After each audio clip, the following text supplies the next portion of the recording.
No one in Red Valley ever forgot a wild horse. But the night the Mustang came crashing through the auction yard fence, snorting, black mane tangled with dust, eyes wild with a kind of terror that made grown men back up, was the night everyone agreed. Ash was a menace. Dangerous. Too much trouble for a town that liked its stories simple and its horses tamed. By the next morning, rumors ran through the little Nevada town like fire through dry sage. The old-timers at the diner muttered about that black devil and shook their heads over coffee. At the gas station, someone said Ash had kicked a ranch hand, nearly broke the man's arm. A group of middle schoolers on the bus swore the Mustang had bitten the sheriff. Each telling grew a little wilder until Ash was more monster than animal. Maya Brooks listened, clutching her notebook to her chest as the school bus bounced down Main Street. She tried not to show how much it bothered her, but the words pricked. Mustang lover, horse freak, daydreamer. The taunts had always been there, in one form or another. But today, after the auction yard chaos, they were sharper, louder. At lunch, when she opened her Tupperware, someone tossed a black licorice candy at her tray. "Here for your demon horse," a boy snickered.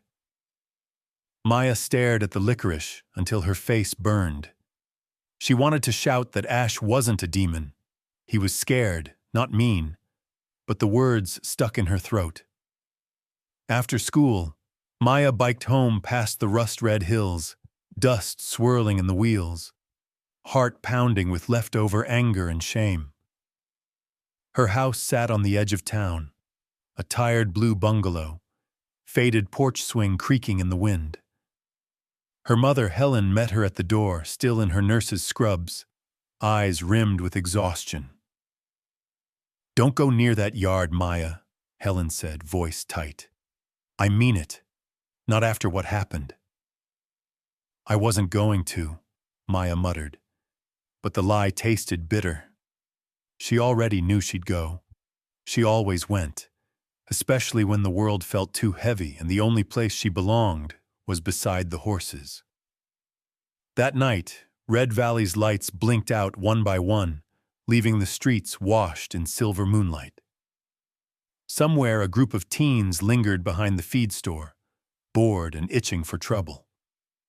Maya watched from her bedroom window as they drifted across the empty road, climbing the fence into Mrs. Eames's auction yard, flashlights bobbing, low laughter carried by the wind. She saw one of them pull something from his jacket. Firecrackers. Her pulse leapt. No. She grabbed her worn boots, slipped out the back door, and cut through the neighbor's yard.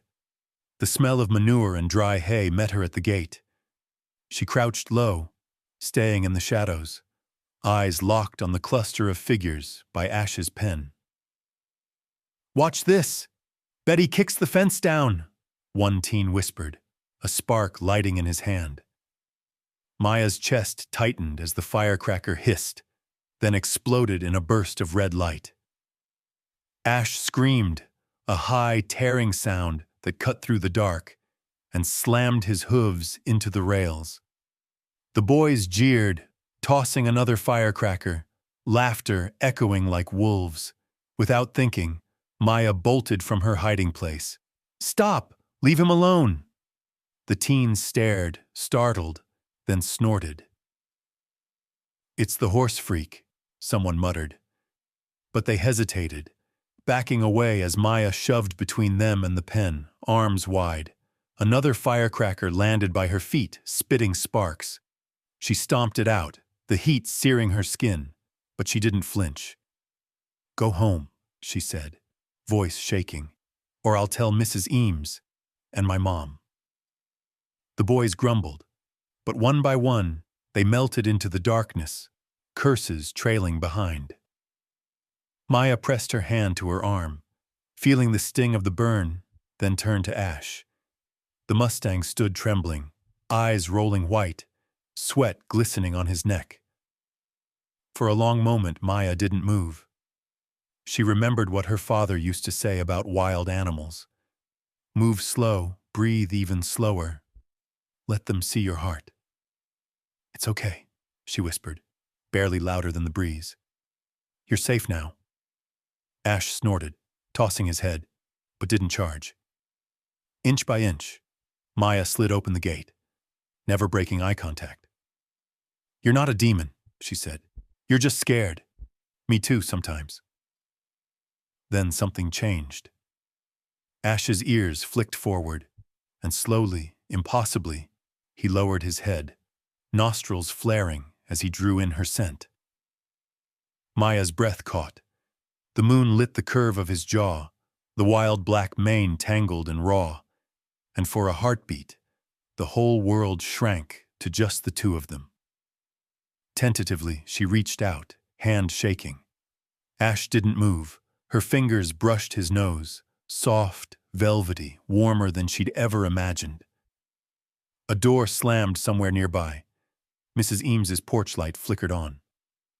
Maya jerked back, but Ash didn't bolt. He watched her, something ancient and sorrowful in his eyes. Maya! Helen's voice, sharp with panic, cut through the night. Maya turned, guilt and relief warring inside her. Coming! She glanced at Ash one last time. I'll be back, I promise. As she ran home, her arm throbbing, Maya knew nothing would ever be the same. Not for her, not for Ash, and maybe, just maybe, not for Red Valley either. The morning after the firecracker incident, Red Valley buzzed with new rumors. Maya woke to find her burn bandaged. Her mother must have done it while she slept, and the house echoing with Helen's anxious energy. Maya barely touched her breakfast, her mind still replaying the image of Ash's trembling body, the way he had trusted her enough to let her touch him. She kept glancing at the clock, counting the minutes until she could get back to the yard. By the time she arrived, the yard was crawling with adults. Mrs. Gertrude Eames, the auction yard's sharp-eyed owner, was shouting at the sheriff, her voice carrying clear across the parking lot. The sheriff, whose arm Maya noticed was wrapped in a brace, just shook his head. I'm telling you, Gert, the horse is a hazard. You saw what happened. What if he gets out again? Mrs. Eames waved him off. If the boys hadn't taunted him, none of this would have happened. But the town's tired of his drama, and the insurance company's breathing down my neck. Maya lingered near the fence, heart thudding. She wasn't sure if she was allowed in, but she needed to see Ash, to make sure he was all right. As she watched, the Mustang circled his pen, ears flicking, flanks damp with sweat. Every time someone walked past, he stopped and glared, body coiled tight like a spring. Suddenly, Mrs. Eames's gaze landed on Maya. You, she called, her voice sharp as barbed wire. Get over here. Maya swallowed hard but obeyed, ignoring the curious stares from the nearby adults. Yes, ma'am? Mrs. Eames crossed her arms. You like this horse, don't you? Maya hesitated. She knew better than to speak up, but something inside her refused to stay silent. He's just scared, she said softly. Anyone would be if they were treated that way. The crowd murmured. Some faces softened, but most remained closed, arms crossed, skepticism written across their features. The sheriff just snorted. He's a wild animal, kid, not a pet. Mrs. Eames studied Maya for a long moment. If you really believe he can be saved, I'll give you one chance to prove it. She pointed at the banner across Main Street, already hung for the annual rodeo. Tomorrow at sunrise, you lead Ash calmly across Main in front of the whole town. If he panics or bolts, he's done for. If you can do it, he lives. That's my offer. Take it or leave it. The world seemed to narrow to a single point. Maya stared at Mrs. Eames, hardly daring to breathe. You mean it? If I lead him and he listens, he gets to stay? Mrs. Eames nodded once, steel in her eyes. But if he spooks or anyone gets hurt, the decision's made. We can't risk it again, understand? Maya looked past her to Ash. The Mustang had stopped pacing and was watching her, black eyes steady, as if he knew what was at stake. "I'll do it," she whispered. "I have to." A ripple of disbelief ran through the crowd. "She's crazy," someone muttered. "That horse'll trample her." Helen burst onto the scene, breathless, her face pale with worry. "Maya, what's going on? Why is everyone staring?" Mrs. Eames explained, laying out the challenge in front of everyone.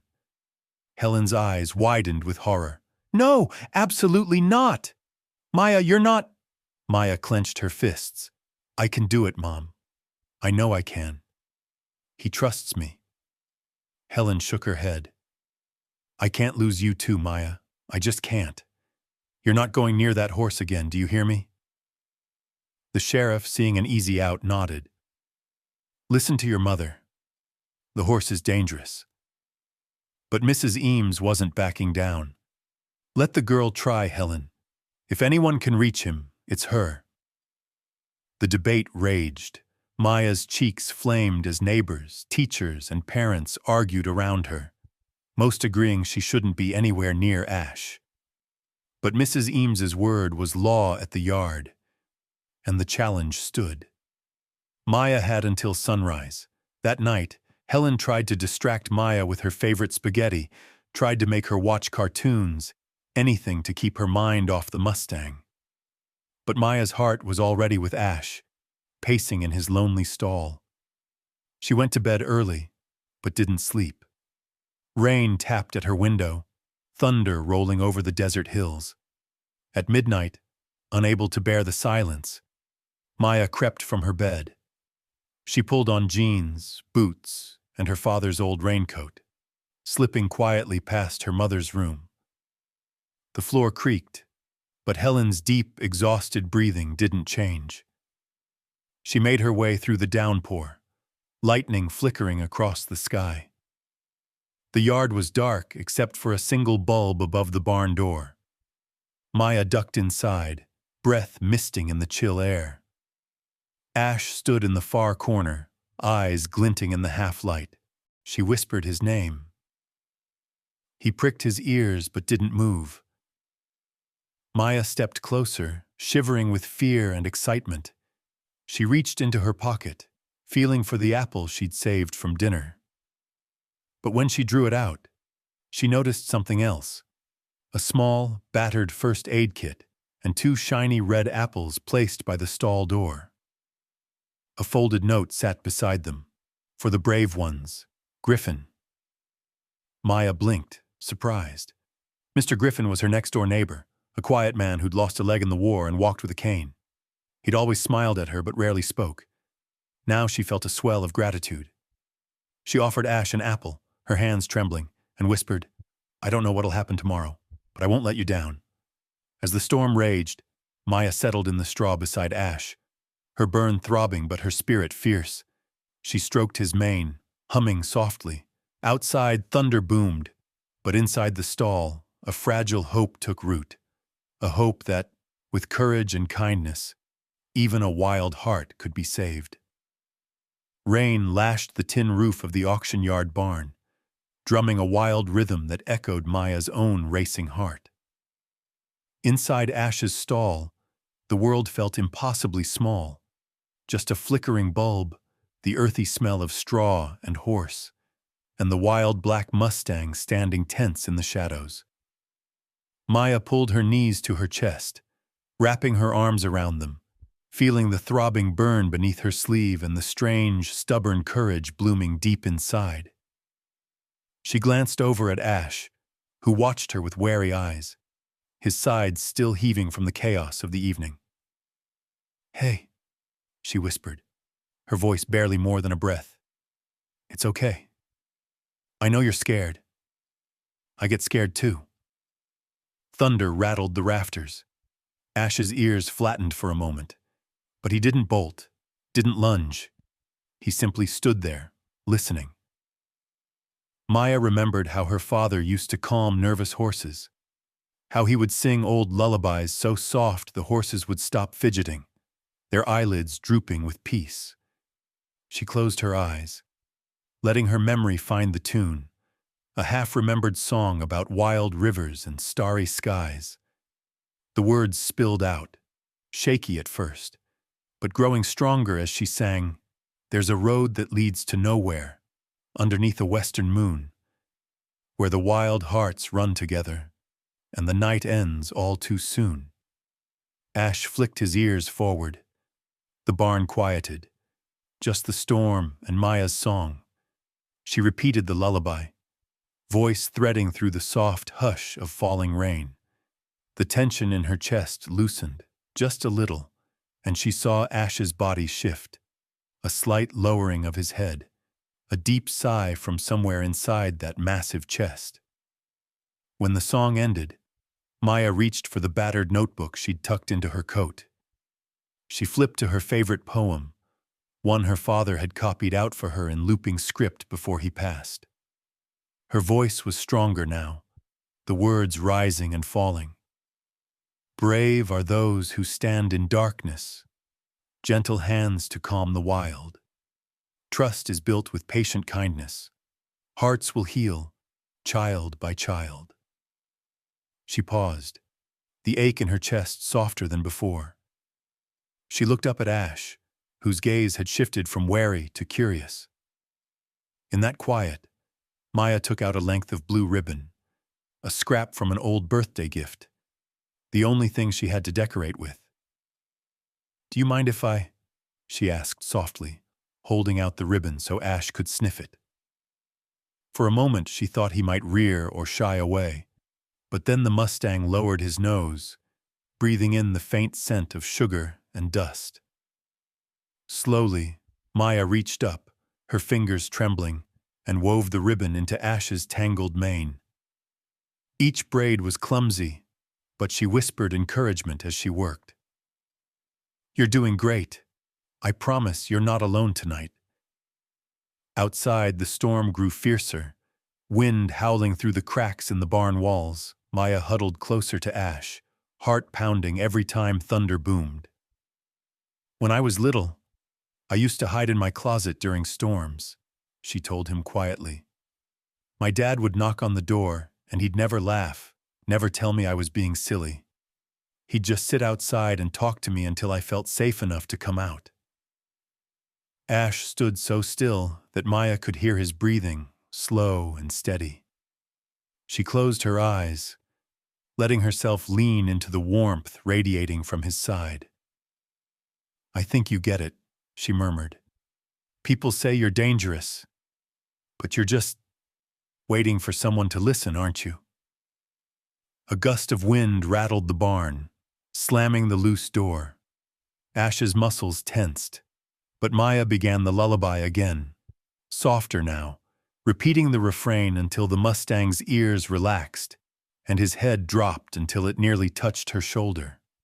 For a moment, Maya let herself hope that tomorrow, somehow, everything could change. Meanwhile, back at the Brooks house, Helen sat awake, staring out the kitchen window, so rain blurred the porch light into a golden haze. She had checked Maya's room twice, only to find the bed empty, the window cracked open just enough for a small, determined girl to slip through. Panic churned in her chest. She wanted to call the sheriff, to storm down to the auction yard and drag Maya home by the arm. But each time she pictured her daughter's face, stubborn, gentle, fierce, she hesitated. She knew, deep down, what Maya was doing. And despite all her worry, all her heartbreak, Helen couldn't bring herself to tear Maya away. Not this time. Maybe Maya needed this. Needed to fight for something wild and unbroken, the same way Helen used to fight for her own dreams before life crowded them out. Back in the barn, Maya curled up in the straw, still humming as Ash stood guard above her. The hours slipped by, rain slowing to a drizzle. For the first time in days, Maya felt safe. She closed her eyes, letting exhaustion take over, and drifted into a fragile sleep. When she woke, dawn light was bleeding through the cracks in the barn walls, soft and gold. Ash was still there, his sides rising and falling with calm, steady breaths. Maya sat up slowly, stretching her sore arms. "Hey," she whispered, grinning at the Mustang. "We made it through the night." She stood and brushed the straw from her jeans, brushing Ash's neck one more time. "Thank you," she murmured, "for trusting me, for staying." As she gathered her things, Maya caught sight of the red apples and first aid kit by the door, the quiet support of Mr. Griffin, the veteran neighbor who understood more than he ever said. Hope fluttered in her chest, nervous and bright. She stepped out of the barn into the new day. The storm passed, the air clean and sharp. The rodeo banners snapped in the breeze above Main Street. Maya took a deep breath, nerves jangling. Today was the day. Today the whole town would see what she and Ash could do. But first, she glanced back at the stall, and for the first time Ash nickered softly, a sound like a promise. The world felt different in the quiet just before dawn. The sky was washed in pale lavender, and Red Valley's streets were mostly empty, except for a few ranch trucks parked by the old feed store and the first whispers of a gathering crowd near Main Street. Maya stepped lightly on the damp gravel as she returned to the barn, her nerves dancing in her chest. The ribbon she'd braided into Ash's mane the night before still held fast, a splash of blue against his black coat.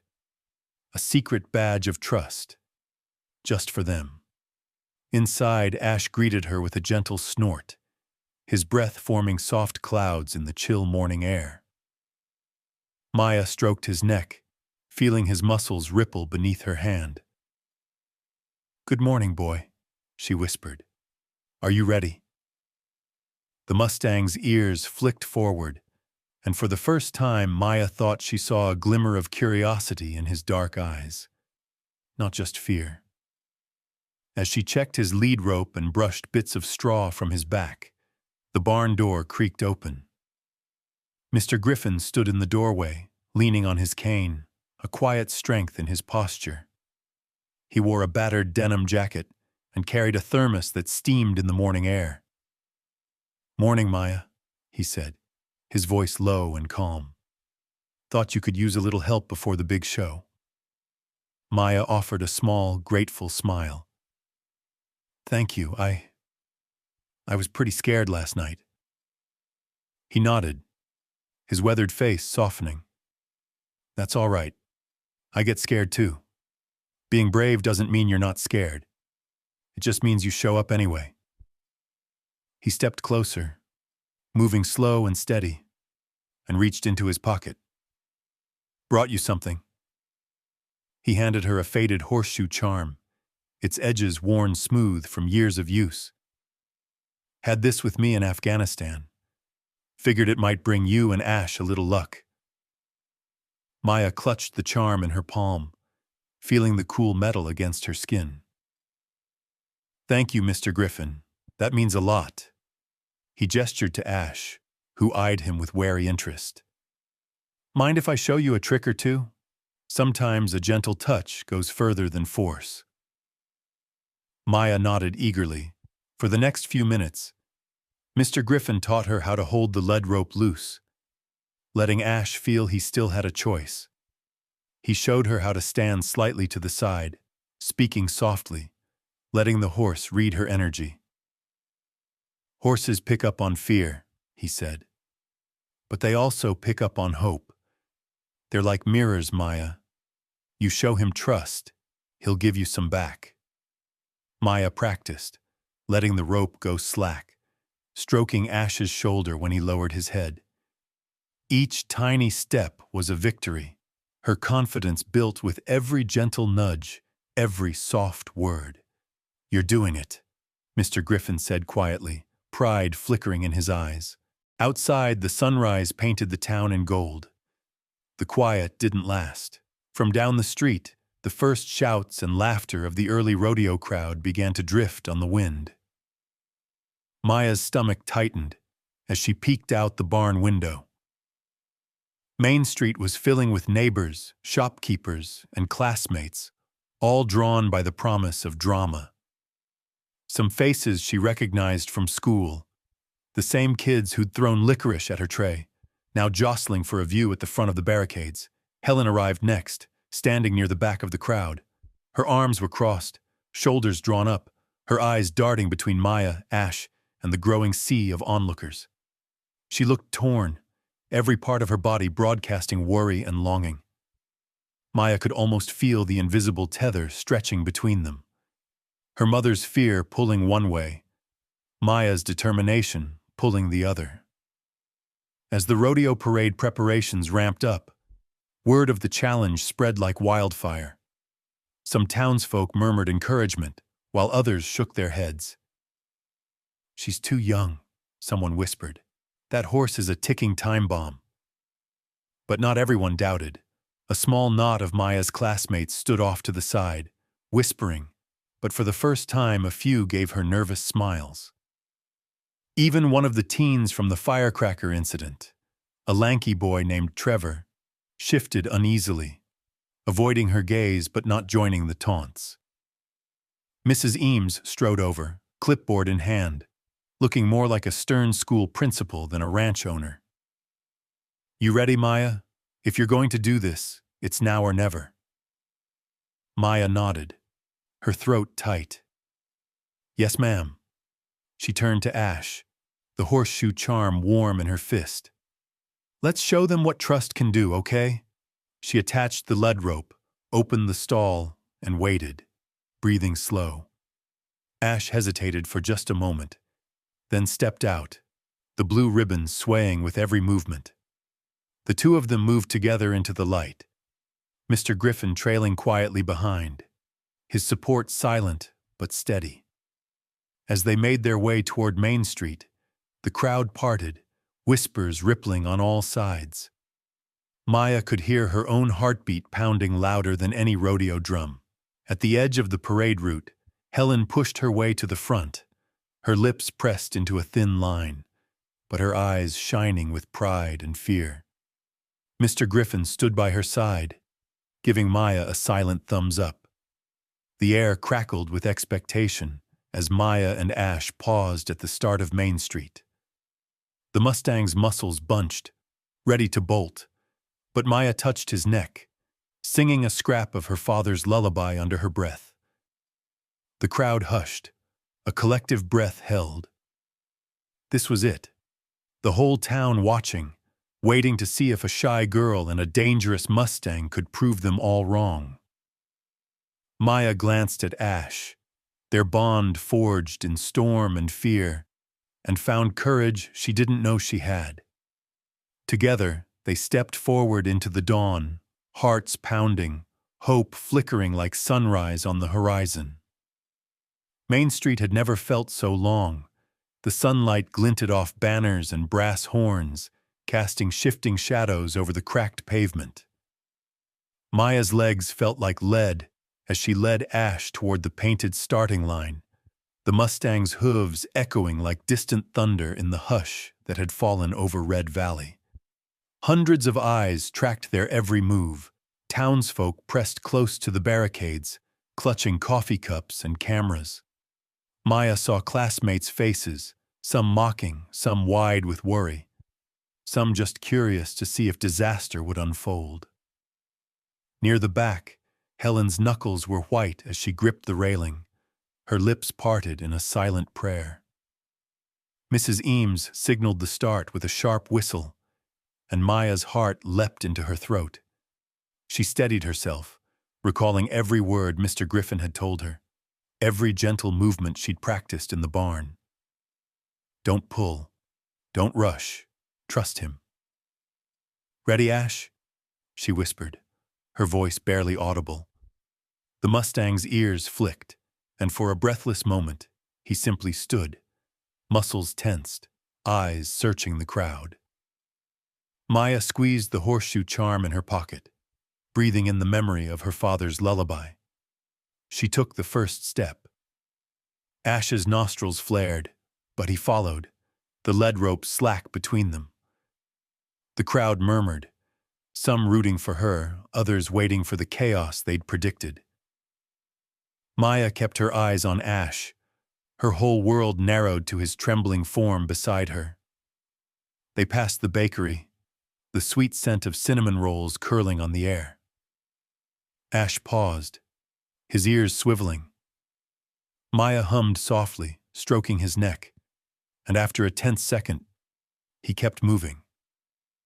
With each step, Maya felt the tremor of his nerves traveling up the rope into her hand. She murmured encouragement, letting him take his time. At the halfway point, the tension thickened.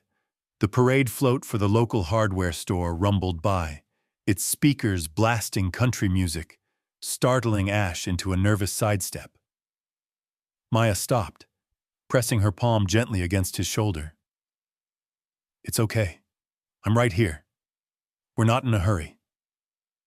Ash calmed, pawing the ground, and Maya waited until his breathing slowed. She could feel the judgment in the silence, the crowd waiting for something to go wrong. She refused to look up. All that mattered was Ash. They moved again, past the sheriff's office where the man with the braced arm watched grimly from the steps, past the old saloon where a few ranchers murmured bets under their breath. Maya caught snatches. "She'll never make it. Just wait for the blow-up."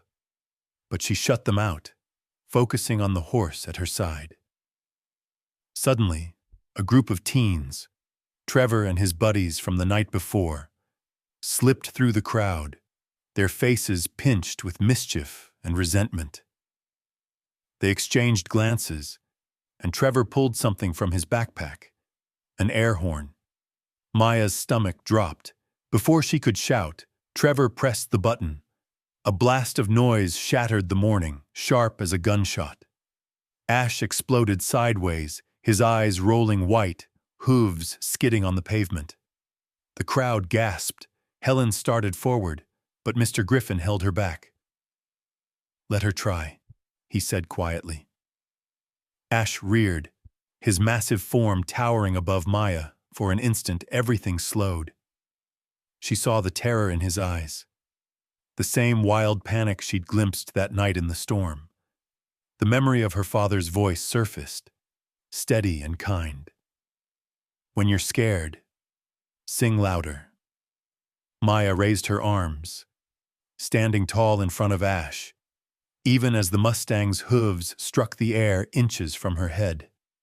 She started to sing, not loudly, not perfectly, but true.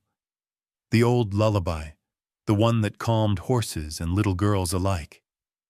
There's a road that leads to nowhere, underneath a western moon, where the wild hearts run together, and the night ends all too soon. Ash froze, his chest heaving. The crowd held its breath, waiting for disaster.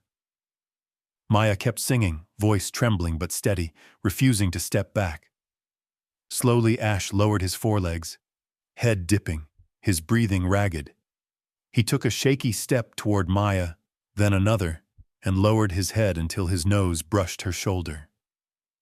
The silence was so complete that Maya could hear her own heart beating. She dropped her arms, still humming the lullaby, and reached out to stroke Ash's mane.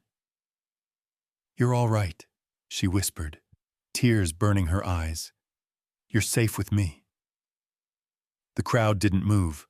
Some faces were pale, others glistened with tears.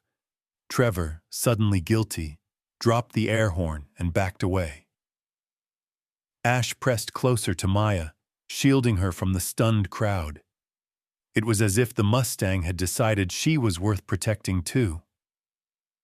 Helen burst into tears, covering her mouth with shaking hands. Mr. Griffin beamed, pride shining in his eyes. Mrs. Eames looked away, dabbing her eyes with the corner of her clipboard.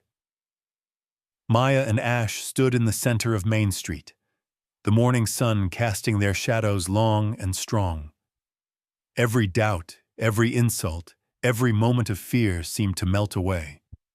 For the first time, the town saw what trust could do. Maya led Ash forward, step by step, her head held high, the blue ribbon dancing in the wind. They finished the crossing together, not as a girl and a wild horse, but as partners, united by courage, tested by fire, and bound by something no one in Red Valley could name, but everyone now believed in. The seconds after Ash's outburst stretched out, thin and trembling. Maya's heart hammered against her ribs as she kept singing, her voice threading through the shocked silence on Main Street. The only thing louder was the pounding of hooves, first wild, then steady, then slowing as Ash calmed beneath her touch. He pressed his nose against Maya's arm, chest still heaving, but he didn't run. He didn't bolt. For a long moment, no one moved. All the chatter, all the doubters, all the whispers died out. Maya kept her hand on Ash's neck, stroking gently, singing softer now, just for him. Where the wild hearts run together, and the night ends all too soon. Ash let out a deep, shuddering breath, his massive body shivering before settling. He took a half step to the side, not away but closer to Maya. The crowd watched in astonishment as the Mustang, once called untamable, stood still in the street, the blue ribbon glinting in his mane. Helen's voice cracked through the quiet, desperate and raw. "Maya!" Maya looked up, finding her mother's eyes in the sea of faces. For the first time she saw not just fear, but pride shining through Helen's tears. Maya smiled shakily, and Helen managed a trembling nod. Mr. Griffin, his hands gripping his cane, let out a quiet "yes" under his breath, the kind of cheer a soldier gives another on the battlefield. But the moment wasn't safe yet. From the back of the crowd, a little kid burst free and darted into the street, waving a plastic flag. Ash startled again, muscles bunching, and the tension rushed back like a storm. Maya moved instinctively, stepping between the Mustang and the child, one arm stretched out. "Whoa, easy boy, it's just a kid." The child froze, eyes wide. Maya kept her voice soft, her body still. Ash flared his nostrils but didn't rear. Instead, he watched Maya, waiting for her cue. "See?" Maya said to the child, smiling gently. "He's not going to hurt anyone." A wave of relief swept through the crowd as the child's mother hurried out and scooped him up. "Sorry, sorry," she called, but Maya just shook her head, hugging the trembling kid for a second before letting him go.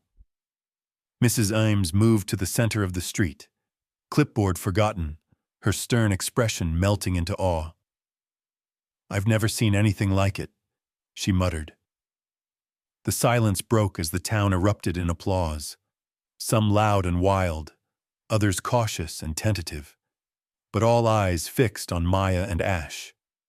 A few of the teens who'd once taunted Maya now looked at her with respect, even envy. Trevor stood off to the side, the air horn dangling uselessly in his hand, shame flickering across his face. Helen pushed through the crowd and rushed to Maya, throwing her arms around her daughter. I thought you'd—" She couldn't finish, tears streaming down her cheeks. Maya hugged her back, burying her face in Helen's shoulder. "I told you, Mom. He's not dangerous. He's just scared." Mr. Griffin limped over, grinning broadly. "Never seen a horse do that. Not in all my days. Maya, you got more grit than half this town." Mrs. Eames cleared her throat, pulling herself together. She turned to face the crowd, voice ringing with new authority. "That was the deal, folks." Maya led Ash across Main Street, calm and controlled. "He stays, but that's not all." She fixed Maya with a steady look. "You have a gift. If you want to keep Ash, you're going to help out at the stables. Teach some of these kids about patience and kindness. God knows we all need more of that." Maya's jaw dropped. "Really? You mean it?" Mrs. Eames smiled just a little. "You earned it, but it's hard work. You up for it?" Maya nodded, unable to hide her grin. "Yes, ma'am, I'd love to. Trevor and his friends shuffled closer, faces red. Mrs. Imes eyed them sharply. And as for you pranksters, you'll be volunteering too. Community service starting now. Maybe you'll learn something about respect for animals and for people. The teens muttered, but none dared argue. The rest of the day passed in a blur of hugs, handshakes, and congratulations. Maya and Ash became the talk of Red Valley, not as the girl and the demon horse, but as a team who'd done the impossible. Even the sheriff stopped by, doffing his hat and shaking Maya's hand. You've got guts, kid. Maybe you should teach us all a thing or two. As the crowd dispersed, Helen knelt down in front of Maya, her eyes bright with emotion. I was wrong to stop you, she whispered. Your father would be so proud of you. I am too. Maya smiled, blinking back tears. Thank you, Mom. Later, when the noise and excitement faded, Maya walked Ash back to his stall. She took her time, talking to him the whole way, telling him every detail she remembered from the crossing, the fear, the hope, the moment when it all changed. Ash walked beside her, no rope needed, just the gentle weight of trust between them. As she settled him in for the night, Maya saw Mr. Griffin waiting by the door, holding a new bucket of oats. You did it, Maya. You both did. The whole town saw it. Maya reached out and hugged him tight. I couldn't have done it without you. He chuckled, ruffling her hair. Maybe not. But you were the one who stood up when it counted. That's what makes the difference.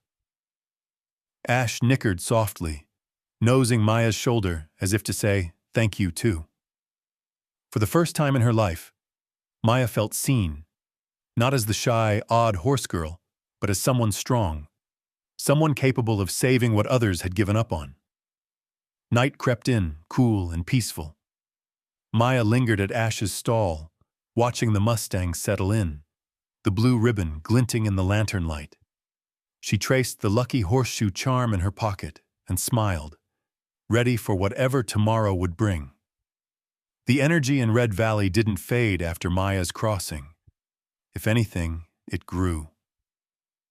All day, the story of the shy girl and the Mustang rippled through the town, across the diner's breakfast counter, through the high school hallways, and even on the local radio, where Mr. Griffin called in to proudly retell every moment. People who hadn't cared about horses for years found themselves hanging over the fence at Mrs. Eames's stables, eager for a glimpse of Ash and the girl who'd calmed him. For Maya, everything felt different. The world wasn't suddenly easy, but she woke up the next morning with a new sense of purpose, her arms still sore, but her spirit unbreakable. Her mother, Helen, drove her to the stables before work, their silence now full of new understanding. Helen squeezed Maya's hand as she got out of the car. Remember, you don't have to be brave alone, she said softly, eyes shining. We're all learning together. Mrs. Eames was already waiting. She pointed to the clipboard hanging on the barn wall, her usual no-nonsense self, but there was a new warmth in her voice. First order of business, muck the stalls. Then, you can help teach some of these kids the right way to treat a horse. Maya got to work. She mucked out stalls, refilled water troughs, and swept hay, her muscles aching but her heart light. Ash watched from his pen, the blue ribbon still woven through his mane like a badge of honor. Whenever Maya passed, he nickered and bobbed his head, as if reminding her that their trust was real, and not just a dream. Late morning brought the sound of hesitant footsteps and the shuffling of sneakers on the barn floor.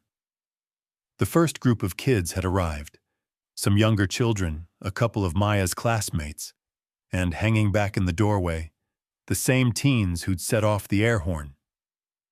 Trevor scuffed his boots, staring at the straw, his usual swagger nowhere to be seen. Mrs. Eames clapped her hands. All right, listen up. We have work to do and Maya's in charge of showing you how it's done. No messing around.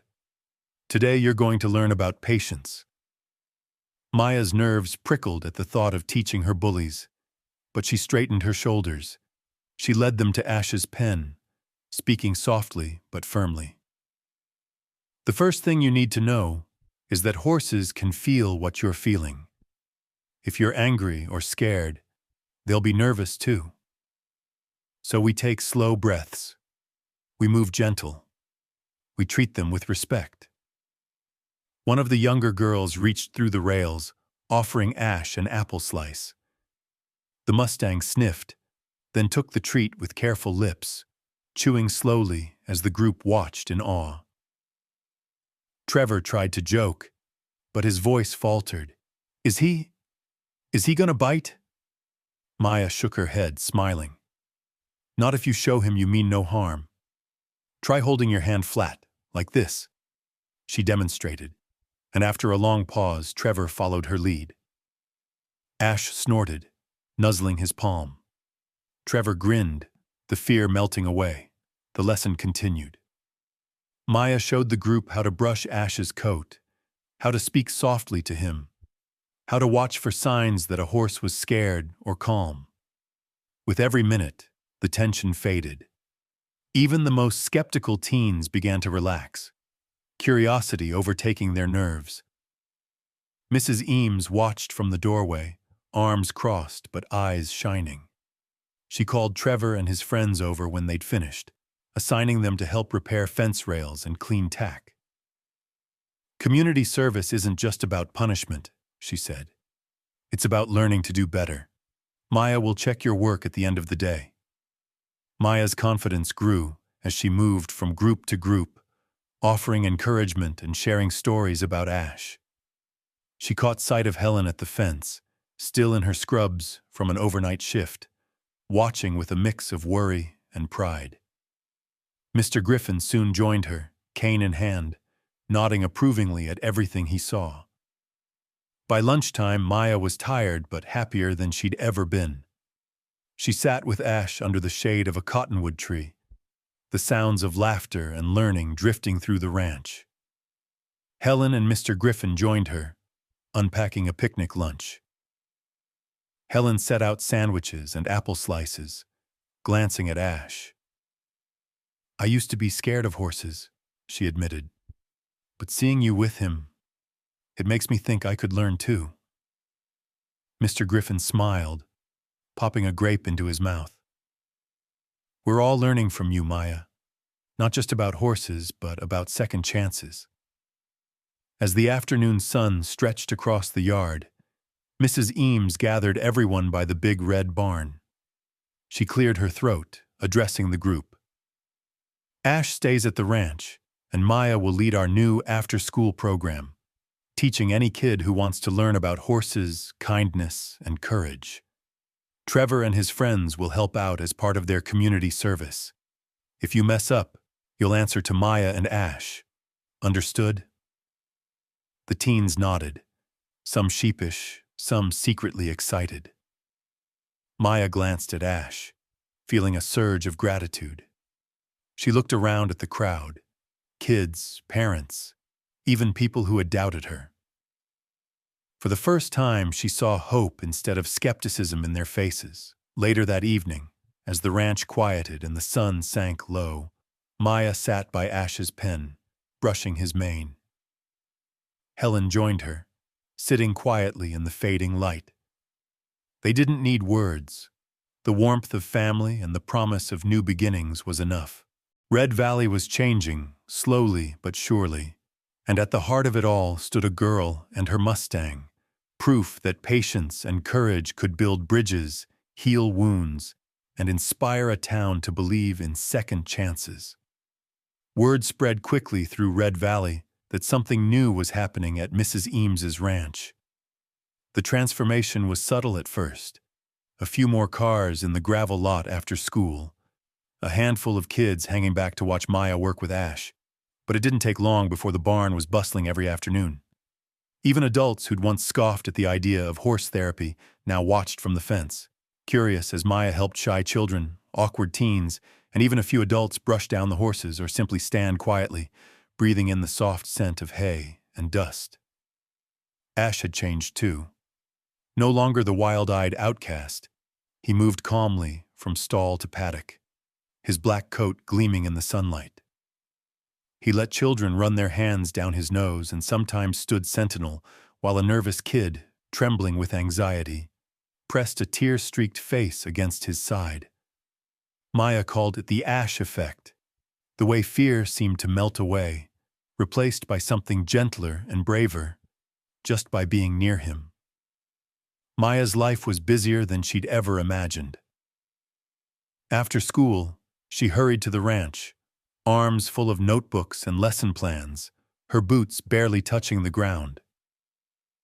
Trevor and his friends were always there now, no longer scheming or scowling, but working side by side with Maya to haul hay, clean water troughs, and help the youngest visitors learn the basics.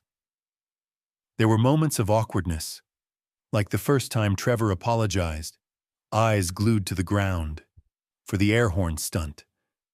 But those moments faded into friendship over the weeks. One chilly Friday afternoon, Mrs. Eames called everyone together by the barn, her voice carrying over the laughter and chatter. "All right, listen up. Today's the first meeting of Healing Hooves. Thanks to Maya and Ash, this ranch is now a place for anyone who needs a little extra hope. Doesn't matter if you're scared, sad, or just plain stubborn. There's a spot for you here." The Healing Hooves program quickly became the heart of the ranch. Helen, still learning to relax around the horses, helped Maya organize snacks, manage paperwork, and comfort new parents. Mr. Griffin, ever patient, started mentoring the older kids, teaching them quiet leadership and the importance of service, not just for community credit, but for their own growth. For Maya, the work was exhausting, but it filled her with a kind of happiness she'd never known. She found herself spending less time worrying about what others thought, more time listening, really listening, to the stories kids brought with them. Some came because of bullies at school, others because of problems at home, parents fighting, or simply feeling invisible. All found a kind of peace in the barn's quiet routines. One afternoon, a girl named Casey showed up, her arms crossed and her face set in a permanent scowl. She refused to touch any horse, glaring at Maya as if daring her to say something wrong. But Maya remembered what it was like to be alone and misunderstood. She handed Casey a brush and quietly started cleaning Ash's stall, letting silence do the talking. An hour later, Maya glanced over and saw Casey kneeling in the straw, gently braiding a tiny pink ribbon into Ash's mane. The Mustang stood perfectly still, eyes half closed in contentment. Maya smiled, feeling a small victory, a seed of trust planted. Ash became a fixture at the ranch, recognized and respected even by the adults who had once wanted him gone. Little kids drew pictures of him, taping them to the barn walls. Local businesses started sending donations, apples, old tack, even money for new stalls. The story of Ash and Maya began to travel beyond Red Valley, showing up in small-town papers and social media posts. As autumn settled in, Mrs. Eames and Helen sat together in the ranch office, heads bent over applications for the Healing Hooves program. "I never imagined," Mrs. Eames admitted, "that a wild Mustang would bring this much good, or that Maya would be the one to show us all how to try again." Helen smiled, pride flickering in her tired eyes. She's always had a big heart. Now the town gets to see it too. Mr. Griffin took it a step further, proposing a compassion day at the ranch, an afternoon where anyone in town could visit, share stories, and learn from Maya and her crew. He reached out to other veterans, encouraging those struggling with trauma to visit, promising the healing touch of horses and the hope of community. When the first Compassion Day arrived, the ranch overflowed with life. Families brought picnic blankets and lemonade, and children took turns riding the gentler horses, while Ash posed patiently for photos. Maya led group sessions, teaching gentle handling, how to read a horse's mood, and, more importantly, how to offer kindness even when you're afraid. She watched as her former bullies helped smaller kids, as Helen chatted with newcomers about anxiety and healing, and as Mr. Griffin recited a poem beneath the cottonwoods.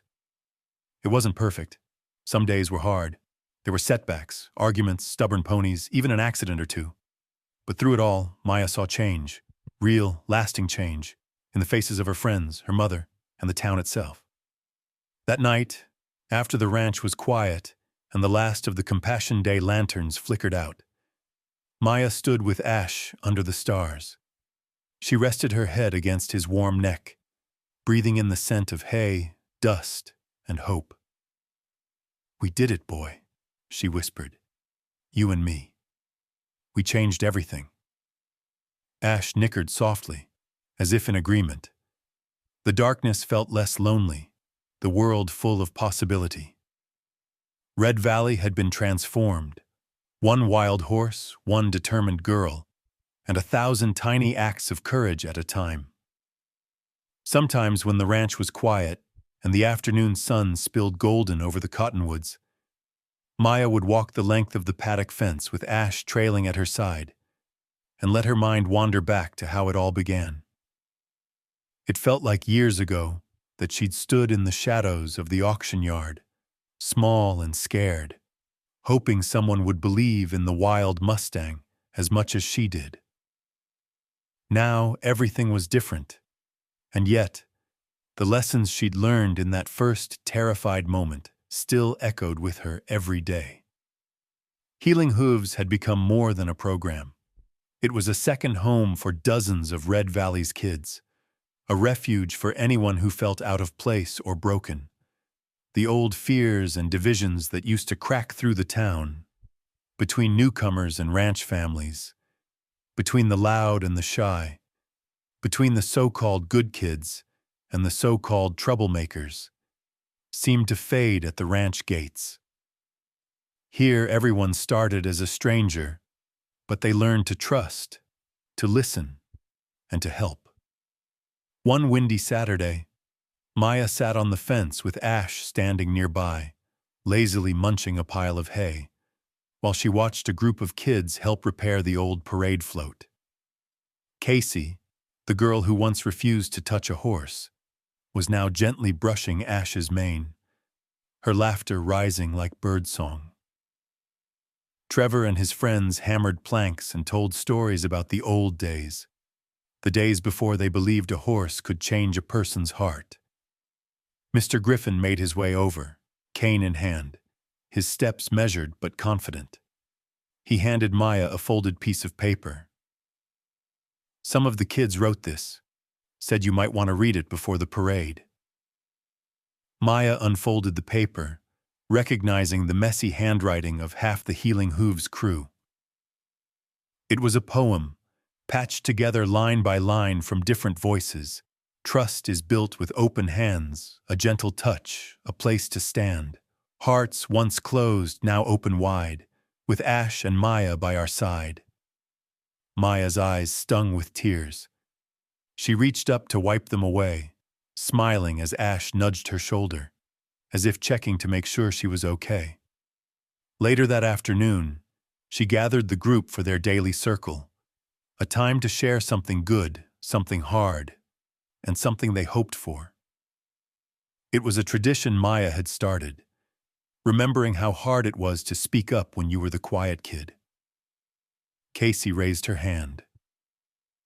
"I used to think nothing could change how scared I was," she said softly, glancing at Ash. "But I think I'm braver now, maybe brave enough to help someone else too." Trevor, never one for big feelings, just shrugged. "Guess I learned that second chances aren't just for horses." Maya listened, heart swelling with pride. When it was her turn, she took a deep breath. "I thought courage meant not being afraid. But now I think it means standing up for something even when you're terrified. Standing up for hope, even if nobody else can see it yet. The group nodded, thoughtful and quiet. Mr. Griffin added, "And it means giving others a chance to prove themselves, over and over, if they need it." As the town's annual rodeo week approached, Red Valley buzzed with talk of the new tradition Maya and Healing Hooves had inspired, a compassion parade, where kids, horses, and families marched together, celebrating acts of kindness and the power of second chances.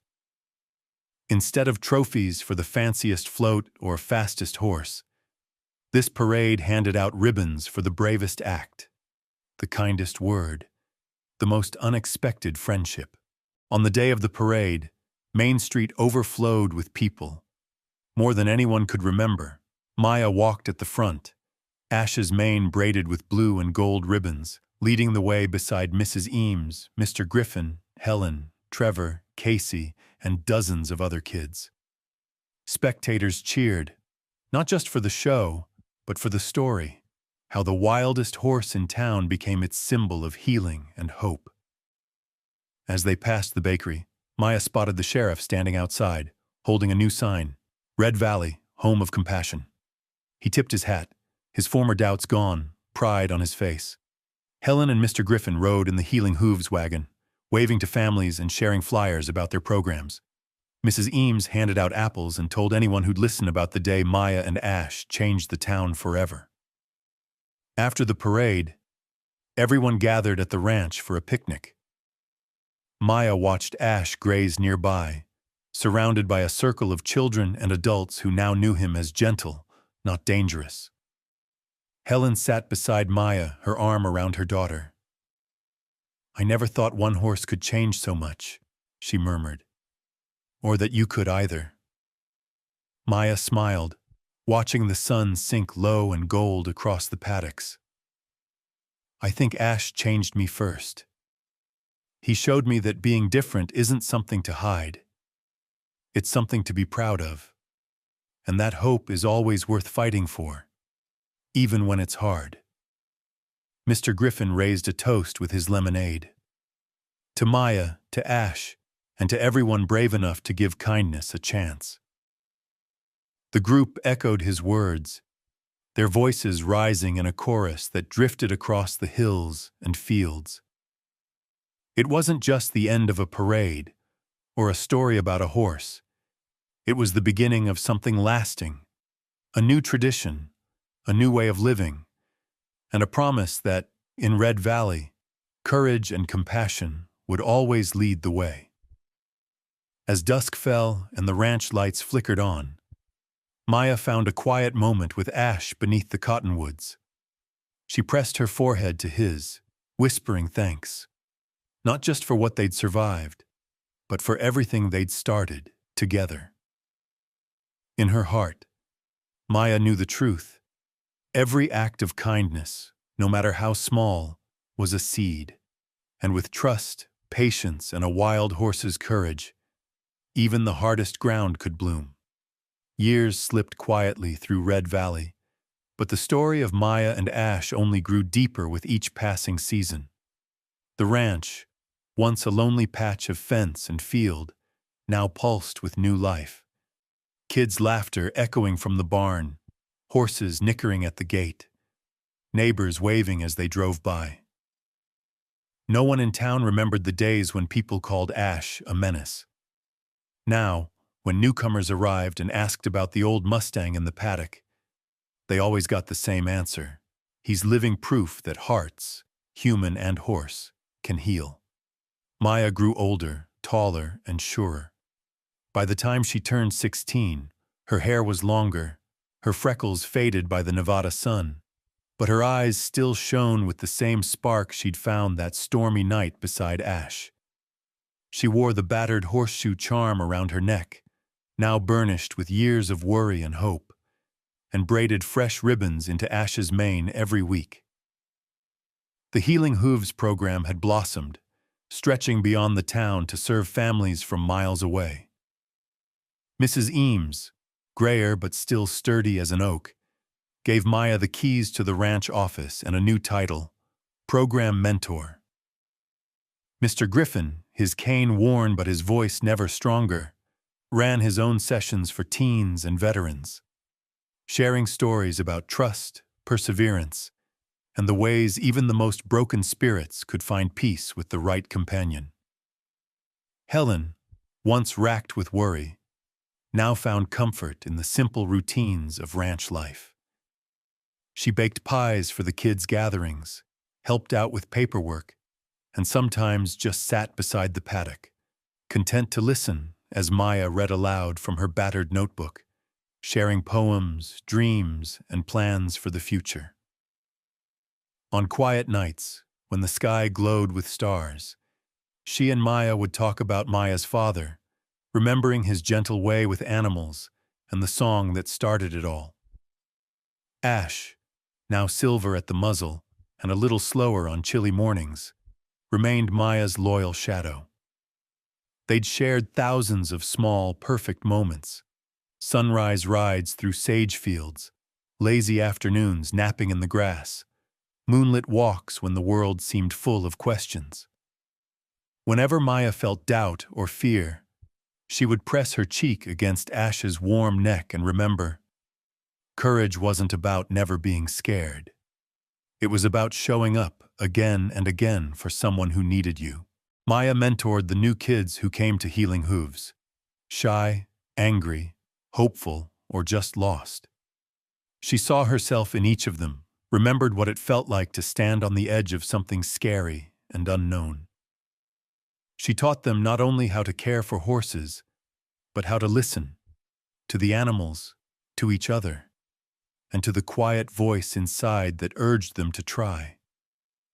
She watched as friendships blossomed, bullies became leaders, and children who once trembled now ran wild with laughter across the fields. The Compassion Parade became an annual tradition, drawing crowds from all over the valley. Every year, Ash, his mane proudly braided in blue and gold, led the march with Maya at his side. Each time the crowd grew, and each time Maya looked for the faces of the kids she'd helped, the parents who'd found new hope, and the friends who'd made it all possible. Helen rode in the wagon with Mr. Griffin, Mrs. Eames waved to the crowd, and somewhere in the back, Trevor and Casey, now volunteers themselves, organized the chaos of floats and horses. On the 5th anniversary of Healing Hooves, the mayor dedicated a new sign at the ranch's entrance, Home of Second Chances. Maya held Ash's halter as the ribbon was cut, her heart full as the crowd cheered. That evening, she stood by the paddock fence, the sun painting the sky in rose and gold, and thought of everything she and Ash had weathered: storms, doubts, heartbreaks, and triumphs. Each challenge had only strengthened the bond between them, an invisible thread of trust that nothing could break. As the stars blinked to life overhead, Maya turned to the newest group of Healing Hooves kids. Some so small their boots were swallowed by the grass. She knelt beside Ash, speaking to the group. You don't have to be the loudest, or the fastest, or even the bravest. You just have to show up for each other, even when it's hard, even when you're scared. That's what Ash taught me, and what I hope you'll carry with you. A hush fell. The children reached out to pet Ash, and the old Mustang stood patient and still, accepting each touch with calm dignity. Maya felt the world turning, slow and steady, the roots of everything she loved sinking deeper into the Nevada earth. When the evening faded and the ranch lights twinkled on, Helen and Mr. Griffin joined Maya at the fence. They talked softly about the next year's parade, new ideas for the program, and the ways Healing Hooves might grow. As they spoke, Maya looked at Ash, her partner, her friend, her first lesson in what it meant to hope. Years from now, she knew, someone else would stand in her place, braid a ribbon into Ash's mane, and teach another lost kid how to trust again. The wildest hearts, Maya thought, are worth saving. They remind us that real change starts not with force, but with a single act of kindness, a hand outstretched, a voice saying, "I believe in you." As she led Ash back to his stall, the old Mustang paused to nuzzle her shoulder. Maya laughed softly, her heart full. "Thank you, old friend," she whispered, "for teaching me how to be brave, for showing us all what's possible." And as the world slipped toward midnight, the ranch glowed with quiet promise, a place where hope was passed from hand to hand, heart to heart, and the bond between a girl and her Mustang endured, unbreakable as ever. If you find yourself moved by this story, pass it on, because hope and healing aren't meant to end, they're meant to be shared.